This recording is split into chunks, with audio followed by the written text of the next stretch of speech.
a really genuine person, super generous, and yeah, very real. And I think that's why he was so loved by the nation as well. But as you know, as we've heard, he had flaws. He was self-deprecating. He did struggle with his weight, and he wasn't the perfect sort of health guru, if you like. He didn't have big muscles, and he didn't run marathons. But he was, so he was very human, and he confessed to things that he couldn't do. We are joined now by two of Dr. Mosley's friends, the co-presenter on his TV show Trust Me, I'm a Doctor, Saleha Ahsan. Good morning to you. Morning. And Professor of Genetics and co-founder of Zoe, Tim Spector. Good morning to you. Morning. Saleha, you worked very closely with him on that TV show. What was he like to work with? A joy. I'm not exaggerating. He's an absolutely wonderful man to work with. I feel so privileged to have had that honor of spending time with him. He was like a mentor as well, because essentially my first debut with BBC Science was on Trust Me, I'm a Doctor. And I had to do an audition tape, and it was with Michael. And I remember being terrified, thinking, oh my God, it's with Michael Mosley. And there's no way I'm going to make this, because I won't be able to speak. But the moment I arrived at the BBC, he put me at ease immediately. And it wasn't forced. It wasn't exaggerated. It was, as you hear him, as we've just heard in the clip, really personable, sharing personal anecdotes of his own life, his family life. So grounded. And then I thought, oh my gosh, is this telly? Then I realized it's not always like that. So I realized that Michael, was a one-off, and I was so lucky. And he mentored me through those early stages. I owe so much to Michael. We've had so many people saying exactly the same thing, Saleha. So many people getting in touch and saying that, he was the one that spoke to me, that made me feel that I didn't have to feel bad about what I was going through, that I hadn't managed to lose this weight, and that this was perhaps a new thing that would open a door for me.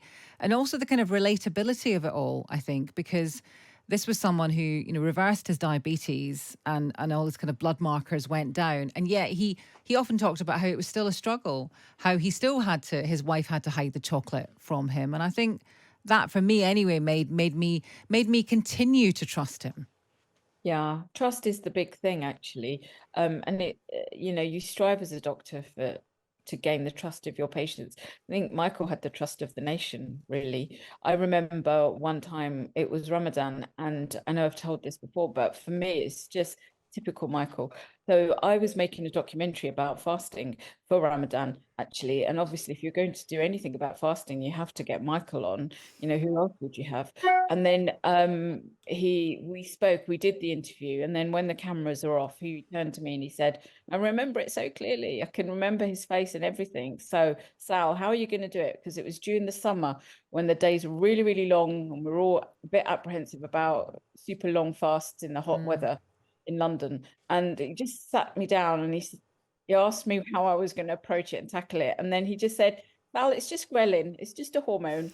It's just a little hormone that's going to be rolling around in your body, telling you you're hungry. Yeah. You can do this. And I've remembered it every single year since. Yes. Tim Spector, when was the last time that you spoke to or saw Michael Mosley?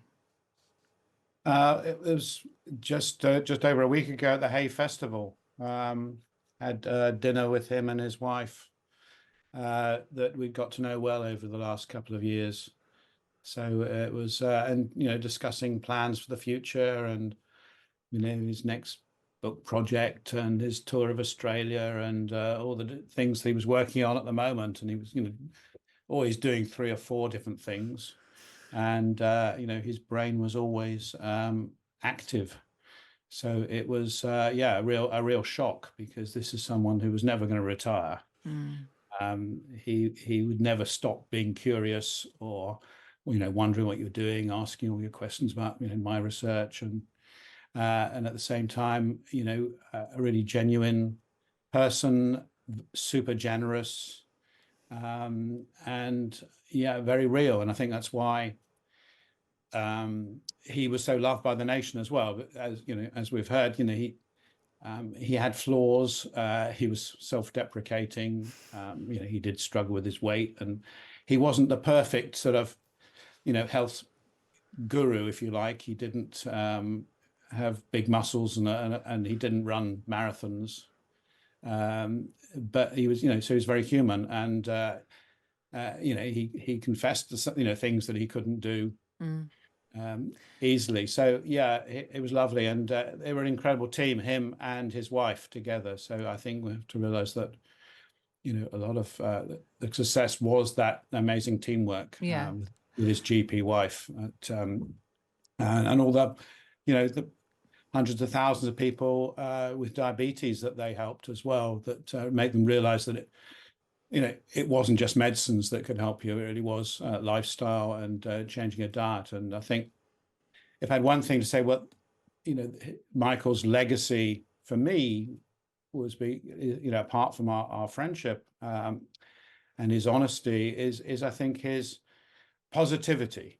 That I never really heard him complain or whinge about the system or, you know, the NHS or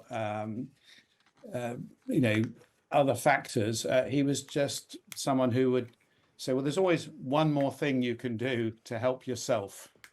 And I think that was a very empowering message. And I think for me, that's going to be his legacy. This amazing positivism, energy that he gave in very simple terms, that we can all do things ourselves to improve life and our well-being and happiness. I'm also that's a lovely thing to say, Tim. I'm also just really interested, I suppose, in the other kind of legacy, because, you know, within the scientific and so-called kind of, you know, food nutrition community, there will be disagreements about actually does this stuff work, and there's, you know, there's hundreds of thousands of people who will line up and say he helped me. It's amazing. I had a conversation with you once before, actually, about how I followed his Fast 800 diet and it worked for me. And I wonder whether those ideas of fasting, of regulating hormones, of doing short bursts of exercise, do you think that they will stand the test of time? Well, I think he and I disagreed on some things, and who knows what will take the test of time. I think what he showed us, this works for some people, and I think it comes back to this idea that we need to discover what things work for us as individuals, and it comes back to this whole concept of personalization.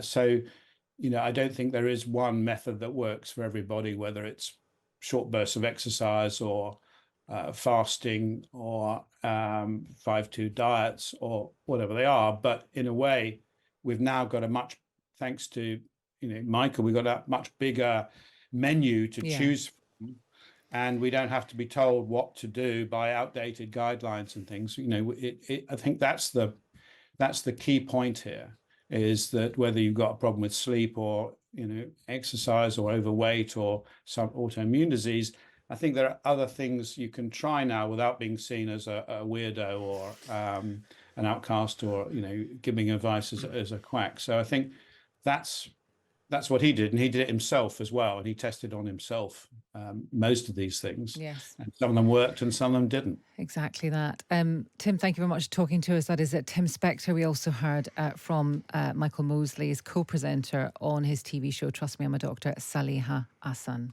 I love the fact the thing I take from it is this, you know, personal responsibility is often dismissed these days as something that's not possible. You can't ever control the thing because the world is so filled with awful things, you can't take steps yourself. And clearly the world is full of awful things and you can't control everything, but you can do something.